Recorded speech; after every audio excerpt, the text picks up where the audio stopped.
Hello friends, आप सभी लोगों का स्वागत है आपके अपने channel IAS study with Aryan पर। और मैं हूं आपका दोस्त आर्यन। देखिए दोस्तों, यूपीएससी आईएएस प्री के लिए हम आप लोगों को एम लक्ष्मीकांत जी की बुक से इंडियन पॉलिटी पढ़ा रहे हैं।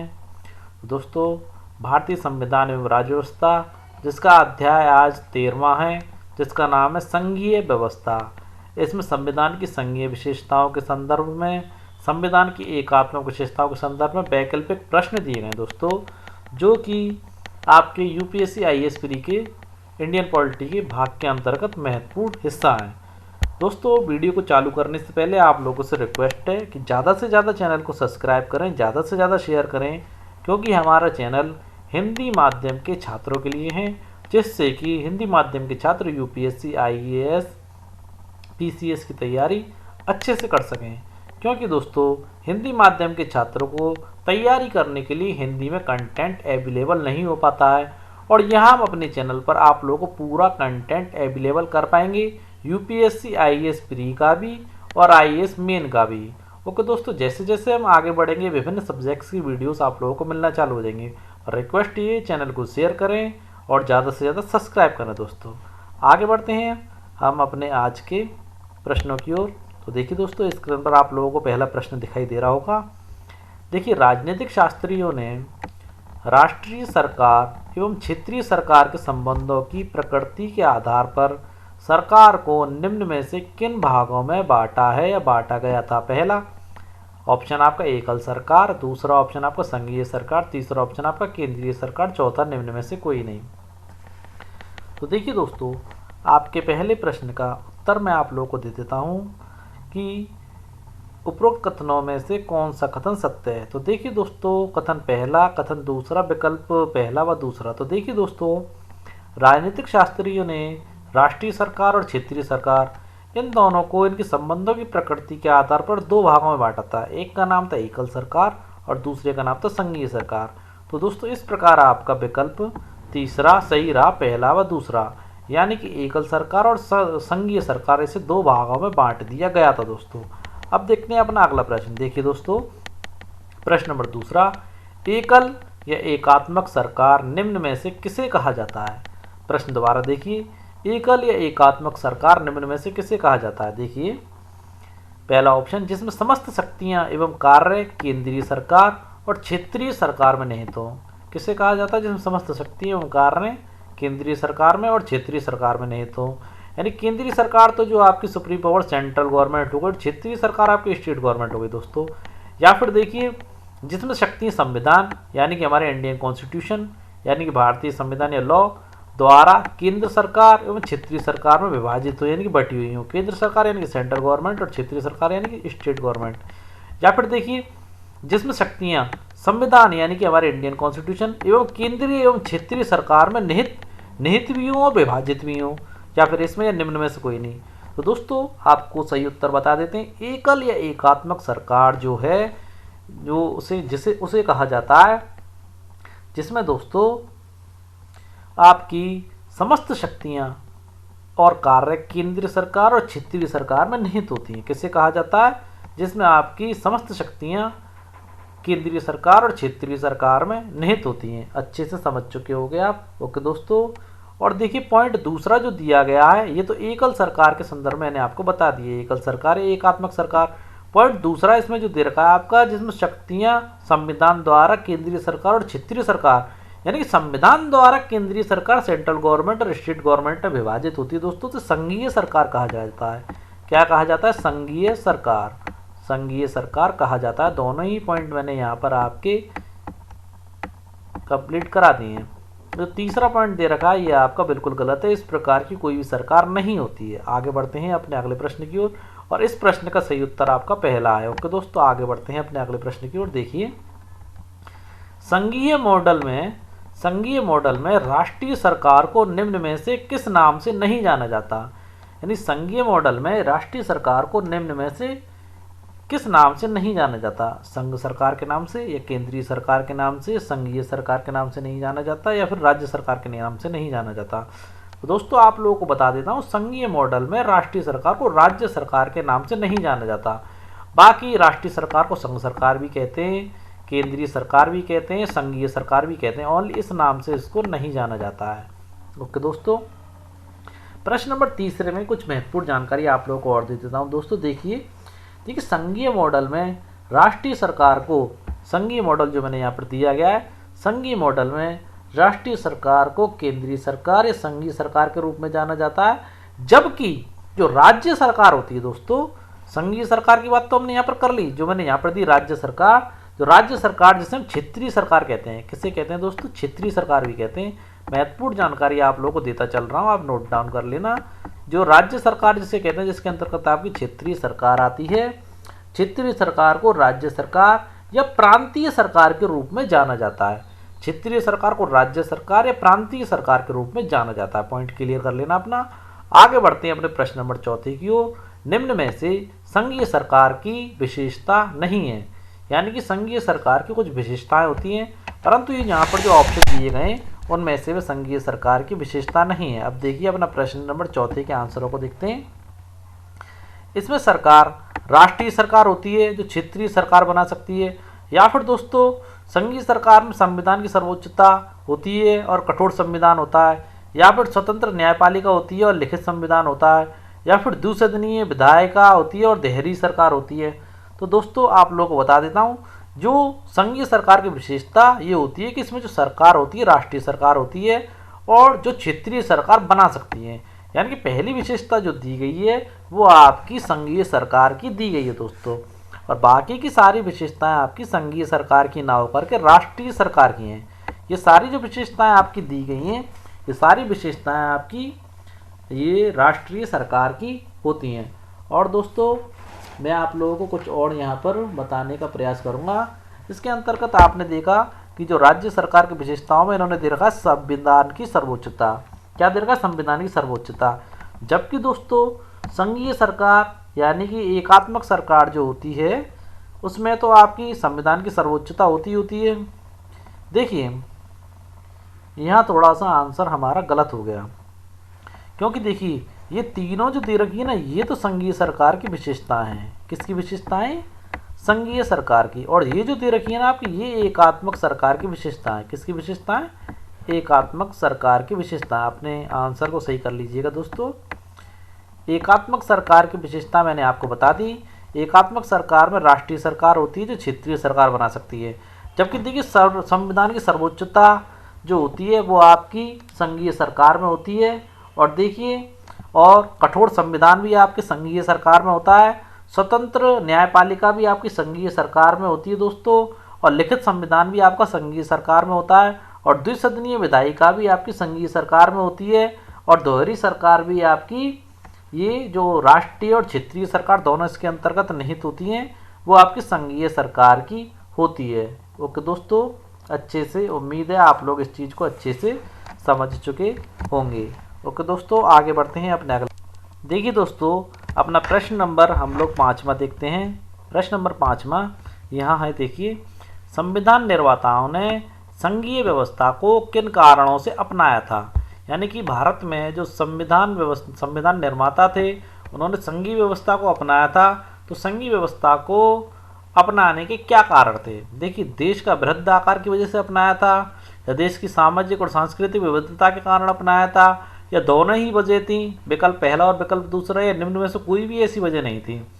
तो देखिए दोस्तों आपके 5वें प्रश्न का सही उत्तर आपका विकल्प पहला व दूसरा है। यानी कि भारत का बृहद आकार होना और हमारे देश की सामाजिक और सांस्कृतिक विविधता की वजह से भारत के संविधान निर्माताओं ने संघीय व्यवस्था को अपनाया था। और सुनिए दोस्तों, भारत के संविधान में संघीय व्यवस्था को अपनाया गया। देखिए संविधान निर्माताओं ने संघीय व्यवस्था को 2 कारणों से अपनाया: देश का बृहद आकार एवं सामाजिक सांस्कृतिक विविधता। देखिए उन्होंने महसूस किया था कि संघीय व्यवस्था से न केवल सरकार की शक्ति बढ़ेगी, बल्कि क्षेत्रीय स्वायत्तता एवं राष्ट्रीय एकता में भी वृद्धि होगी। यानी कि हमारे क्षेत्रीय स्वायत्तता और राष्ट्रीय एकता में वृद्धि होगी, क्षेत्रीय स्वतंत्रता कह सकते हैं, और हमारी सरकार की शक्ति ही बढ़ेगी और हमारे देश में एकता स्थापित होगी। प्रश्न नंबर 6 देखिए, संविधान के किस अनुच्छेद में भारत को राज्यों के संघ के रूप में परिभाषित किया गया है? ये प्रश्न अपने पिछले अध्यायों में भी आप लोगों से पूछ चुका हूँ, फिर दोबारा पूछ रहा हूँ दोस्तों। तो देखिए, अनुच्छेद पहले में, अनुच्छेद दूसरे में, अनुच्छेद तीसरे में, अनुच्छेद चौथे में। तो संविधान के किस अनुच्छेद में भारत को राज्यों के संघ के रूप में परिभाषित किया गया? इसका सही उत्तर है आपका अनुच्छेद पहले में भारत को राज्यों के संघ के रूप में परिभाषित किया गया है। आगे देखते हैं अपना अगला प्रश्न।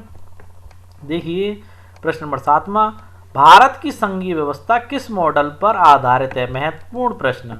भारत की संघीय व्यवस्था किस मॉडल पर आधारित है? पहला अमेरिकन मॉडल पर, कनाडाई मॉडल पर, ब्रिटेन मॉडल पर, आयरलैंड मॉडल पर।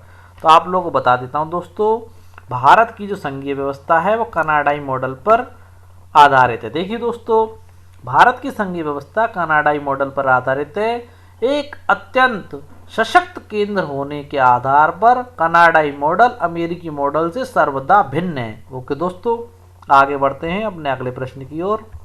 प्रश्न नंबर 8वां, भारतीय संघीय व्यवस्था जिन आधारों पर कनाडाई व्यवस्था से समानता प्रदर्शित करती है उनमें से निम्न में से एक नहीं है, यानी कि बाकी सारे तो है और पर एक नहीं है। देखिए कौन सा नहीं है। पहला ऑप्शन, इसका निर्माण यानी कि विखंडित होने के तरीकों, यानी कि विखंडित होने के जो तरीके हैं भारतीय संघीय व्यवस्था और कनाडाई व्यवस्था में समानता प्रदर्शित करते हैं। या फिर संघ शब्द का जो प्रमुखता से प्रयोग किया गया वो कनाडाई व्यवस्था में भी किया गया और भारतीय संघीय व्यवस्था में भी किया गया है। या फिर इसके जो केंद्रीयकरण की जो प्रवृत्ति है सेम टू सेम कनाडाई व्यवस्था के अकॉर्डिंग है भारतीय व्यवस्था की। या फिर देखिए राज्य शब्द का प्रमुखता से प्रयोग किया गया है। तो देखिए दोस्तों, नहीं पूछ रहा है तो यहाँ पर ऊपर की तीनों चीज़ें कनाडाई मॉडल से, कनाडाई व्यवस्था से मेल खाती हैं, परंतु राज्य शब्द का प्रमुखता से प्रयोग नहीं किया गया है। ओके दोस्तों, ये चीज़ सही है कि भारत को राज्यों का संघ अनुच्छेद प्रथम में कहा गया, पहले में कहा गया है, परंतु राज्य शब्द का प्रमुखता से प्रयोग नहीं किया गया है, जबकि जो संघ शब्द है उसका प्रमुखता से प्रयोग किया गया है। और ये सारी चीज़ें आपकी कनाडाई व्यवस्था से मेल खाती हैं भारतीय संघीय व्यवस्था में जो आई थी। ओके दोस्तों, आगे बढ़ते हैं अपने अगले प्रश्न की ओर। प्रश्न नंबर 9 देखिए, निम्न में से कौन सी एक संविधान की संघीय विशेषता नहीं है? देखिए हमारे संविधान में कुछ संघीय विशेषताएं होती हैं, परंतु इन ऑप्शनों में एक ऐसा दे रखा है जो उसकी संघीय विशेषता नहीं है। अब देखिए वो कौन सी नहीं है। देखिए, द्वैध राज पद्धति, या फिर लिखित संविधान का होना, शक्तियों के विभाजन का होना, या फिर संविधान की सर्वोच्चता का होना, या कठोर संविधान का होना एवं स्वतंत्र न्यायपालिका का होना, या फिर एक सदनीय होना। तो दोस्तों यहाँ पर आपके जो तीनों पॉइंट दिए गए, द्वैध राज पद्धति और लिखित संविधान, शक्तियों का विभाजन और संविधान की सर्वोच्चता, कठोर संविधान और स्वतंत्र न्यायपालिका का होना, ये सारी की सारी हमारे भारतीय संविधान की संघीय विशेषताएं हैं। जबकि जो पॉइंट नंबर 4 दिया गया एक सदनीय जो दिया गया है ये हमारे भारतीय संविधान की संघीय विशेषता नहीं है दोस्तों। और देखिए इस पॉइंट को और अच्छे से मैं आप लोगों को थोड़ा बता देता हूं। देखिए भारतीय संघीय व्यवस्था कनाडाई व्यवस्था से इन आधारों पर समानता रखती है, तो मैंने बता दिया। पहला जो था मैंने बताया, इसका निर्माण जो है, देखिए दोस्तों खाली एक सदनीय व्यवस्था नहीं है हमारे भारत में, क्योंकि हमारे भारत में जो व्यवस्था है वो द्विसदनीय है। कौन सी है? द्विसदनीय है। एक सदनीय व्यवस्था ना होकर के हमारे भारत में द्विसदनीय व्यवस्था है, जो कि हमारे संविधान की विशेषता है। देखिए द्विसदनीय का मतलब क्या है कि यहाँ पर संविधान ने द्विसदनीय विधायिका की स्थापना की है। एक उच्च सदन जो कि राज्यसभा कहलाता है, दूसरा निम्न सदन जो कि लोकसभा कहलाता है। ओके दोस्तों, और राज्यसभा भारत के राज्यों का प्रतिनिधित्व करती है, जबकि हमारे यहाँ की जो लोकसभा है भारत के लोगों का, यानी कि पूर्ण रूप से भारत के लोगों का प्रतिनिधित्व करती है। राज्यसभा जो है हमारी यद्यपि कम शक्तिशाली है और केंद्र के अनावश्यक हस्तक्षेप से राज्यों के हितों की रक्षा करती है। ओके दोस्तों, आगे बढ़ते हैं अपने अगले प्रश्न की ओर। देखिए हमारा प्रश्न नंबर 10वां, भारतीय संविधान की प्रस्तावना के संदर्भ में निम्नलिखित में से कौन सा कथन सही नहीं है? ओके दोस्तों, दोबारा सुन लीजिए। भारतीय संविधान की प्रस्तावना के संदर्भ में निम्नलिखित में से कौन सा कथन सही नहीं है? तो देखिए दोस्तों, प्रस्तावना अनुच्छेद 995 में है, प्रस्तावना 22 भागों में विभक्त है, या फिर प्रस्तावना में 8 अनुसूचियां हैं। तो उपरोक्त में से कौन सा कथन सत्य है दोस्तों? तो यहाँ पर सारे ही कथन सत्य हैं। इसके विषय में आपको जानकारी देता हूँ दोस्तों। देखिए, हमारा संविधान न केवल लिखित अभिलेख है परंतु विश्व का सबसे विस्तृत संविधान है। और देखिए, मूल रूप से इसमें एक प्रस्तावना है जो 395 अनुच्छेद 22 भागों में विभक्त है और 8 अनुसूचियां थी जिसके अंतर्गत। ओके दोस्तों, आगे बढ़ते हैं अगले प्रश्न की ओर। प्रश्न नंबर 11वां, भारतीय संघ के संदर्भ में निम्नलिखित में से कौन सा कथन सही नहीं है? किसके संदर्भ में पूछ रहा? भारतीय संघ के संदर्भ में निम्नलिखित में से कौन सा सही नहीं है? देखिए, अनश्वर राज्यों का अनश्वर संघ है, या फिर अनश्वर राज्यों का अनश्वर केंद्र है, या फिर अनश्वर देश का अनश्वर संघ है, या फिर निम्न में से कोई नहीं। तो देखिए दोस्तों, भारतीय संघ के संदर्भ में निम्नलिखित में से कौन सा कथन सही नहीं है, ये पूछ रहा है आपका। तो आप लोगों को बता देता हूं दोस्तों, यहाँ पर हमारी बात को सुनने का प्रयास कीजिए। ठीक है दोस्तों, यहाँ पर लाउड काफ़ी आ रहा था इसलिए मुझे वीडियो पॉज करनी पड़ी थी।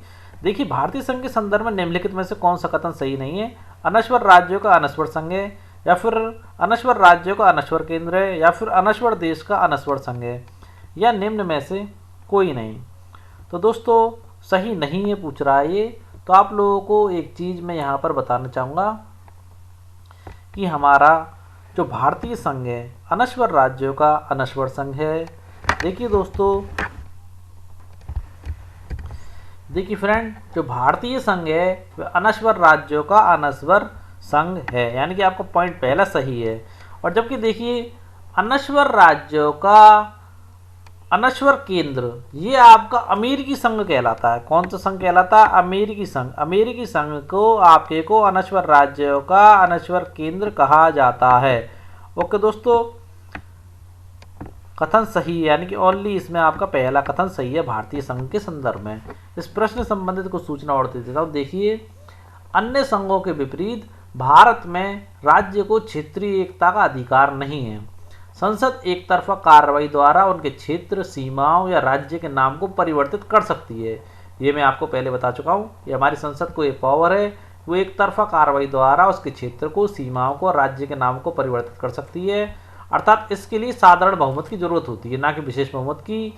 इसी तरह दोस्तों, भारतीय संघ अनश्वर राज्यों का अनश्वर संघ है, और दूसरी तरफ अमेरिकी संघ जो है वो अनश्वर राज्यों का अनश्वर केंद्र है, संघ ना होकर के केंद्र है। अच्छे समझ गए होंगे आप। आगे बढ़ते हैं अगले प्रश्न की ओर। ठीक, प्रश्न नंबर 12वां, संविधान में की गई आपातकालीन व्यवस्थाओं में से नीचे वर्णित एक नहीं है। यानी कि पहले तो ये बता देता हूँ आप लोगों को कि संविधान में 3 प्रकार की आपातकालीन व्यवस्था की गई हैं। देखिए, एक नहीं है पूछ रहा है। तो जो 3 प्रकार की जो व्यवस्थाएं की गई है उनमें से एक तो है आपकी राष्ट्रीय आपात, दूसरी है राज्य आपात, तीसरी है आपकी वित्तीय आपात। तो प्रश्न के अकॉर्डिंग आपका तीसरा ऑप्शन यहाँ पर गलत है। परंतु दोस्तों, हमारे देश में कभी कभी मार्शल लॉ लागू हो जाता है। क्या हो जाता है? Martial law. परंतु दोस्तों, क्या मार्शल लॉ को आप या सैनिक शासन को आप आपात कह सकते हैं या आपातकालीन परिस्थिति कह सकते हैं? तो दोस्तों, इसका उत्तर है नहीं। क्योंकि दोस्तों, हमारे संविधान में एक अनुच्छेद है जिसका नाम है अनुच्छेद 34। अनुच्छेद 34 के अंतर्गत देखिए, मार्शल लॉ की घोषणा अनुच्छेद 352 के अंतर्गत राष्ट्रीय आपातकाल की घोषणा से भिन्न है। ढंग से समझ लीजिए, अनुच्छेद 34 के तहत मार्शल लॉ की घोषणा अनुच्छेद 352 के अंतर्गत, किसके तहत? अनुच्छेद 34 के तहत। और मार्शल लॉ की घोषणा अनुच्छेद 352 के अंतर्गत राष्ट्रीय आपातकाल की घोषणा से भिन्न है, यानी कि अलग है। दोनों के बीच विभेद या अंतर होता है। ओके दोस्तों, इस प्रकार दोस्तों आज की हमारी ये वीडियो संपन्न होती है। हमारी वीडियो आप लोगों को कैसे लगी ये कमेंट बॉक्स में ज़रूर बताना। लाइक करें, शेयर करें, सब्सक्राइब करें, ज़्यादा से ज़्यादा हिंदी माध्यम के छात्रों को जोड़ें। ओके दोस्तों, कल ऐसी आपके लिए एक अच्छी वीडियो लेकर के आएंगे। तब तक के लिए हमारे साथ बने रहें और हमारा सहयोग करें, और ज़्यादा से ज़्यादा सब्सक्राइब करवाएं लोगों से। अपने छात्रों को या अपने स्टूडेंट्स हैं जो फ्रेंड्स हैं आपके, उन्हें जोड़ें, उन्हें रिकमेंड करें। ओके दोस्तों, कल फिर मिलते हैं ऐसी एक अच्छी एक न्यू वीडियो के साथ। तब तक के लिए जय हिंद दोस्तों।